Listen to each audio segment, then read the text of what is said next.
ನಮಸ್ಕಾರ, welcome back to my YouTube channel. ಇವತ್ತು red chilli chicken ಹೇಗೆ ಮಾಡೋದು ಅಂತ ಹೇಳ್ಕೊಡ್ತೀನಿ ಬನ್ನಿ. ಮೊದಲಿಗೆ ಒಂದು ಮಿಕ್ಸಿ ತಗೊಂಡು ಅದಕ್ಕೆ ಬ್ಯಾಡಗೆ ಮೆಣಸಿನ್ಕಾಯಿ, ಗುಂಟೂರು ಮೆಣಸಿನ್ಕಾಯಿ,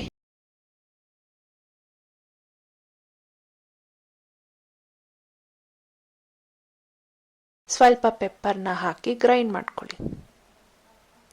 ಗ್ರೈಂಡ್ ಆಗಿರೋ ಪೌಡರ್ಗೆ ಬೆಳ್ಳುಳ್ಳಿ ಹಾಕಿ ಮತ್ತೆ ಗ್ರೈಂಡ್ ಮಾಡಿಕೊಂಡು ಪೌಡರ್ ರೆಡಿ ಮಾಡಿಟ್ಕೊಳ್ಳಿ. ಈಗ ಒಂದು ಪ್ಯಾನ್ ತಗೊಂಡು ಅದಕ್ಕೆ ಆಯಿಲ್ ಹಾಕಿ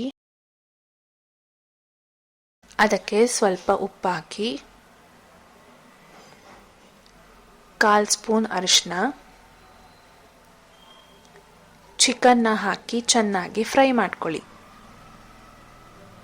ಚಿಕನ್ ಸಾಫ್ಟ್ ಆಗೋವರೆಗೂ ಒಂದು 20 to 25 ಮಿನಿಟ್ಸ್ ಫ್ರೈ ಮಾಡ್ಕೋಬೇಕು.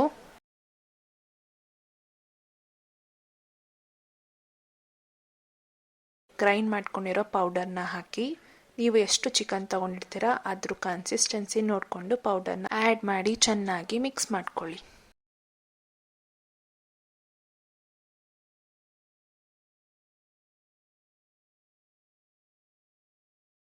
ಇದಕ್ಕೆ ಲಾಸ್ಟಲ್ಲಿ ನಿಂಬೆ ರಸನ ಹಾಕ್ಕೊಂಡು ಚೆನ್ನಾಗಿ ಮಿಕ್ಸ್ ಮಾಡಿ ಕೊರಿಯಾಂಡರಲ್ಲಿ ಗಾರ್ನಿಷ್ ಮಾಡಿದ್ರೆ red chilli chicken ready to serve.